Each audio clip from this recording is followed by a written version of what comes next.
There is no peace because they have they have forsaken God and given themselves back over to the world, and the world is consuming them, and all of a sudden they see it and they say, God, help. And God in mercy raises up a judge.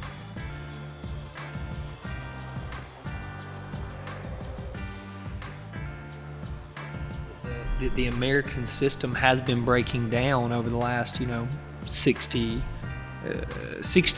plus years, but it's been rapidly increasing quicker in the way that the executive branch has become a celebrity, right? I mean, in the way that Congress has pushed off its legislative power to the Supreme Court, in the way that you have things that are happening, the Supreme Court has become another legislator, right? And it's never intended to be that way, but you see how the system's been breaking down, and it's like it's all been trying to morph back into this one leader that's high up, whether it be the Supreme Court or the executive branch. And really, the state legislators were intended to have the most power, and now they've just been kind of lost. I mean, even in their way in which recently we're seeing this happen, how they've given over certain authority that they had to the Secretary of the State. Right? And people were like, that's not his job. Why did you give that to him? Like, oh, well, we'll take it back now, but let's just get past this process and we'll do it in the next election. And it's like, no, that was your job from the beginning. Like the founding fathers, the reason they loved the idea of the legislators, the state legislators, because that was the most local government you could think of. And the founding fathers were about local governments, right? They were trying to protect localities, right? That's why they wanted to give power to even the Electoral College. Like they solidify it, right? They are the ones that pick these things because that is how the founding fathers thought. They never expected the executive branch to have the authority to do some of the things that it's able to do, which really took off. And really it's always been that way to some degree, but it really got popular in Obama's administration. We're not going down here. I'm just trying to show how it seems as if even our system is trying in its power struggle, trying to get to where there's one group at the top that's leading all over again. And it's like this fight to try to get it back to where it was supposed to be. And you're always going to have that struggle and that battle, because even Israel, you were talking about it, right? You had the call of Abraham to the point of Mount Sinai.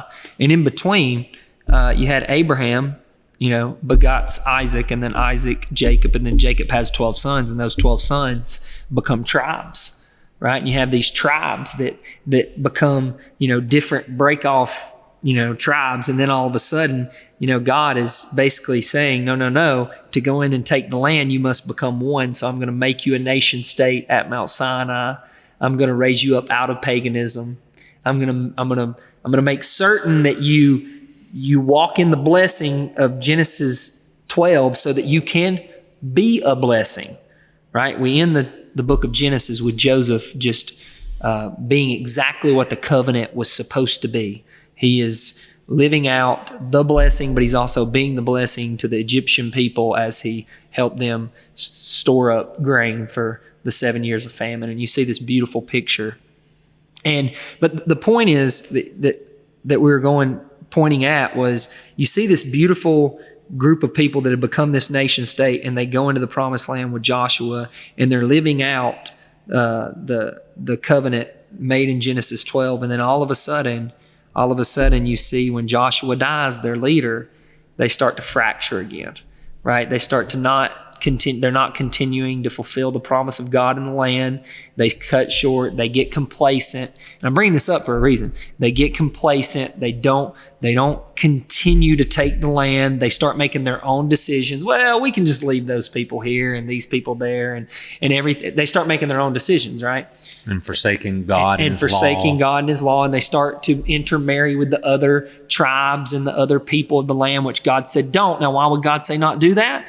Because they were a different people, and that the promise of God rested on Israel, the promise of God for the world, like so that the world could be saved. So if Israel themselves became toxic, then how are you going to know God?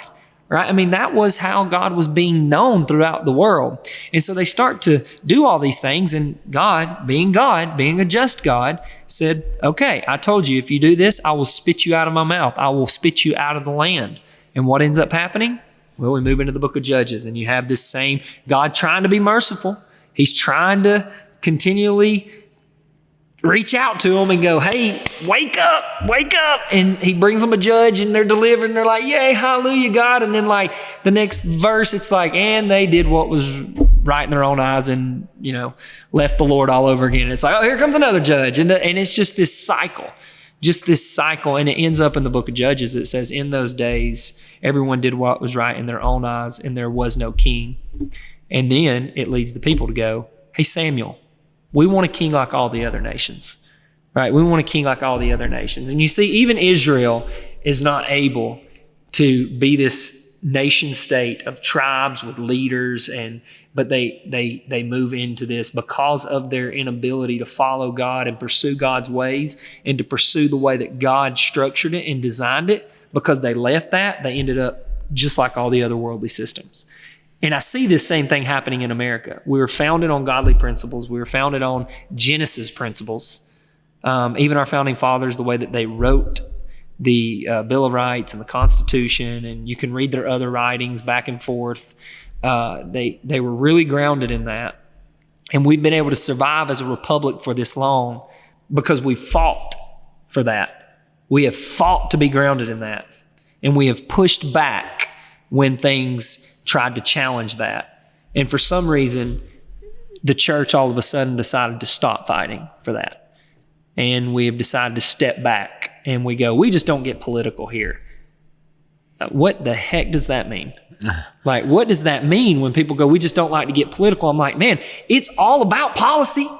Like, that's what, just like people that go, well, we don't need boundaries. Look, if you don't have boundaries, you don't have a nation, right? And like, if you're not going to be political, you're not going to have a nation. And that's what's happened. We've become so indoctrinated with political correctness in the church that we're like, well, we just don't feel like we can be political anymore. And I'm like, then you're really becoming worthless. We're just going to preach the gospel. And I'm like, not for much longer, you're not. Right? I'm like, not for much longer, you're not. Right? I mean, because you can preach the gospel in politics. Politics are just people with worldviews. That's all it is. And because we've stepped out of it, what we have is a secular worldview being pressed down upon us in our government because the Christians, for some reason, have decided to step out of politics. And I'm like, look, it's all a battle of worldview. Secularism is a worldview. The reason you can't teach Christianity in the church in the schools is because secularism. It ain't because separation of church and state. Church and state was not for the state. It was for the church. That separation was for the church, not the state.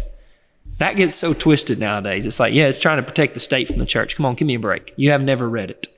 Well, and that's where, like I was saying before, in the biblical perspective is there's no separation. It's God's kingdom. Yes. And his people that he rules through in the world. And the same problem that Israel would have in those days is they forsook God. They turned away from God, though he had given them every reason to be faithful and loyal to him because he had been nothing but good in saving them out of Egypt.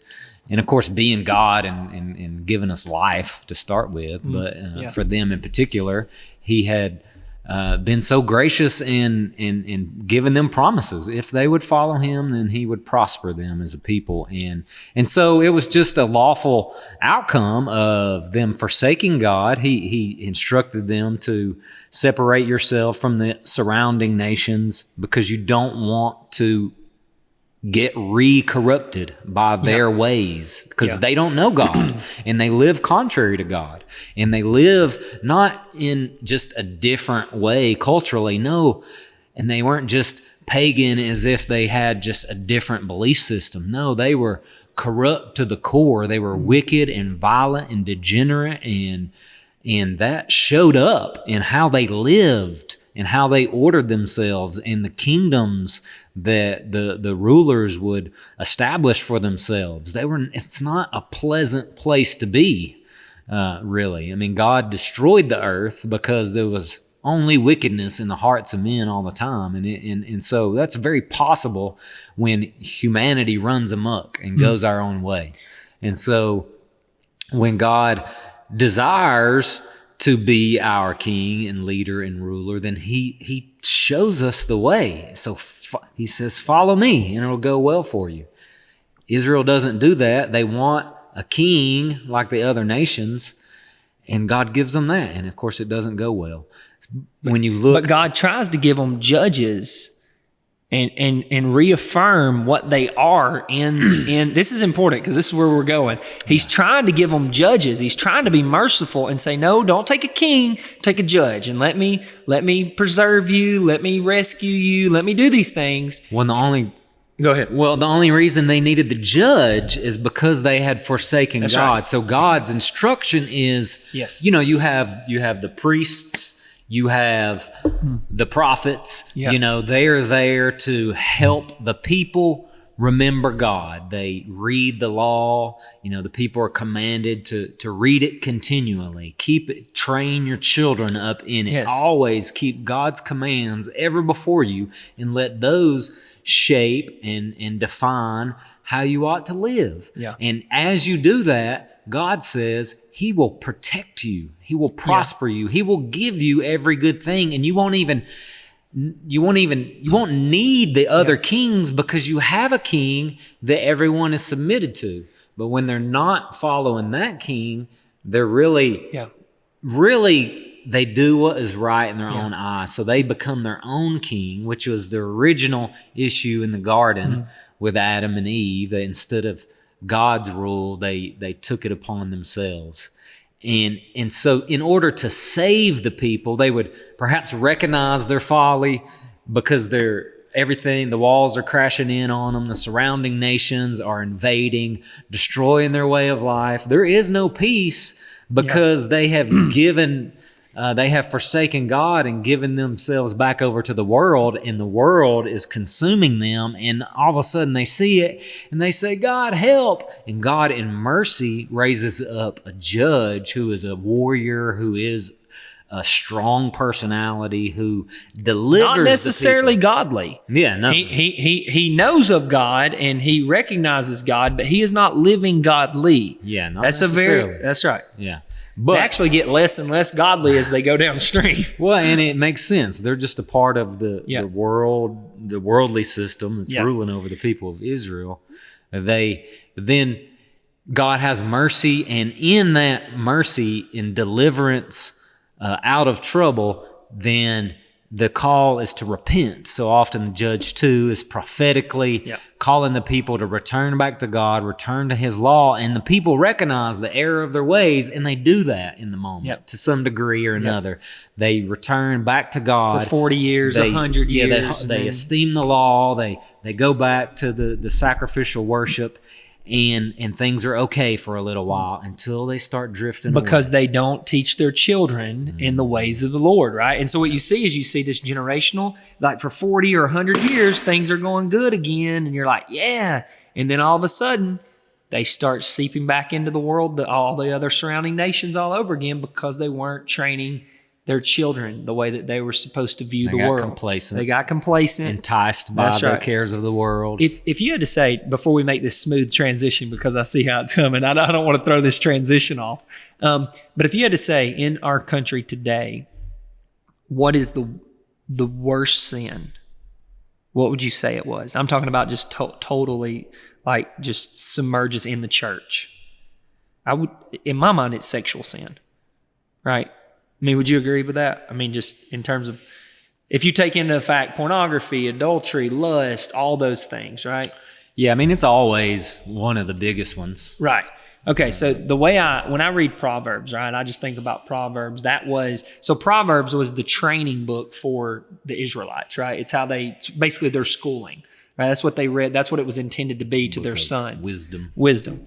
And so if you read Proverbs, go read Proverbs 1-6, and you see all this language about the adulterous woman, right? About how you're supposed to, be aware of her. Don't get sucked into her. It'll destroy your life, right? I mean, it's just full of the adulterous woman.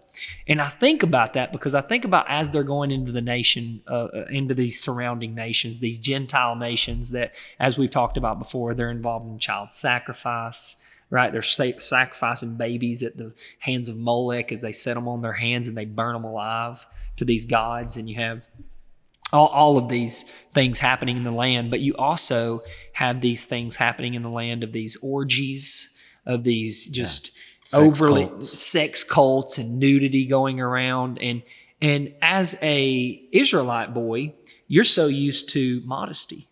You're so used to the covering of these girls, and these girls are fighting to be modest and fighting to be honorable. But you walk into the land, and if you're not trained up to know the truth of what is true and what is not true, and you see these sex cults, and you see these beautiful Gentile women decked in jewelry, and there's somewhere in Proverbs talking about that too, decked in these jewelry and these scandalous clothing and everything, and you move, it just allures you into it. And I could say that was probably the allurement to the Israelite boys, right? And I see the same thing that happened in America, right? Our country back in the 60s really starts to move into entertainment, and entertainment goes from what once was rated R, now you're like, man, that's like G today, right? And so you see that same transition of just this manipulation of young boys, their minds and their eyes, and what they're caught up in, and now what they have to battle with pornography at their fingertips, and all this stuff happening is kind of the same thing that I see that probably happened in the Promised Land. And it was the beginning of the end as they were just moved into that. And so God sends judges and tries to be merciful and say, get out of it, repent, move away from that, and live in my ways the way that I've commanded you to, and the way that I've designed it to. And then they just keep being allured back into it, and they keep being rescued from it and allured back into it and rescued from it, until eventually you can be rescued from it, but you've been so watered down or corrupted internally that you just can't hold up anymore.